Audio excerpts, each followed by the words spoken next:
ရုတ်တရက်ပဲမိန်းကလေးကထူးဆန်းတဲ့အပြုအမူတွေလုပ်လာတယ်။ဘာလို့လဲဆိုတော့ဒီเจ้าကတရေ6လို့ပါ။မိန်းကလေးနှစ်ယောက်ဟာသူတို့ရဲ့လက်ကင်ဖုန်းထဲကနေเจ้าရဲ့ဒီနေရာဟာတရေ6တယ်လို့နာမည်ကြီးနေမှန်းသိသွားကြတယ်။ဒါပေမဲ့သူတို့ကတက်တီငွေပြီးဖိုင်ရွက်တစ်ခုသွားယူဖို့စာတင်ခန်းတစ်ခုစီကိုထွက်လာခဲ့ကြပါတယ်။အဲ့ဒီကိုသွားနေတော့မှပဲမိန်းကလေးတစ်ယောက်ကခြေထောက်တံရရသွားပြီးငါဆက်မသွားနိုင်တော့ဘူးနင်မဲအပေါ်ထက်ကစာတင်ခန်းထဲကဖိုင်ကိုသွားယူလိုက်ပါလို့ပြောခဲ့တယ်။သူ့တငယ်ချင်းမလေးကတယောက်ထဲသွားခဲ့ပြီးစာတင်ခန်းထဲကပစ္စည်းသိမ်းတဲ့ဗီဒီယိုလေးကိုဖွင့်လိုက်တဲ့အချိန်မှာတော့ကြောက်လန့်ပြီးတောင်းခဲသွားခဲ့ရတယ်။အထဲမှာအန်နာဘဲတရေရုပ်ကြီးရှိနေလို့ပါပဲ။သူမကဖိုင်ကိုဆွဲယူပြီးအမြန်ထွက်ပြေးဖို့လုပ်ပေမဲ့အဲ့ဒီအချိန်မှာပဲသူ့နောက်ကနေအတန်တစ်ခုကြားလိုက်ရတယ်။သူမနောက်လဲကြည့်လိုက်တဲ့အခါရင်ဘတ်တစ်ခုလုံးဒိန်းကနေဖြစ်သွားခဲ့ရပါတယ်။မိန်းကလေးတစ်ယောက်ကကြောက်စရာကောင်းတဲ့ပုံစံနဲ့ကျန်းပြင်ပေါ်မှာသွားနေပြီးရုတ်တရက်သူမနောက်ကိုအတင်းလိုက်ဖမ်းပါတော့တယ်။ထိတ်လန့်သွားတဲ့ကောင်မလေးကနောက်ကိုတောင်ပြန်မကြည့်ပဲလှေကားအတိုင်းအောက်ကိုပြေးဆင်းခဲ့တယ်။သူမကလှေကားကိုအချိန်ပေါင်း90လောက်ပြေးဆင်းခဲ့ပေမဲ့လေ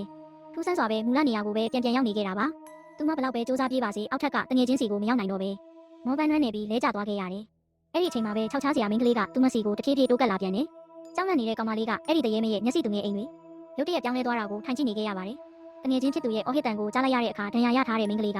သူမကိုလိုက်ရှာဖို့အတွက်အပေါ်ထက်ကိုတက်လာခဲ့ပါတော့တယ်။ဒီလိုနဲ့ပဲသူမလည်းအဲ့ဒီခြောက်ချားစရာထောင်ချောက်ထဲကိုတန်းတန်းမမတ်တိုးဝင်သွားခဲ့ပါပြီ။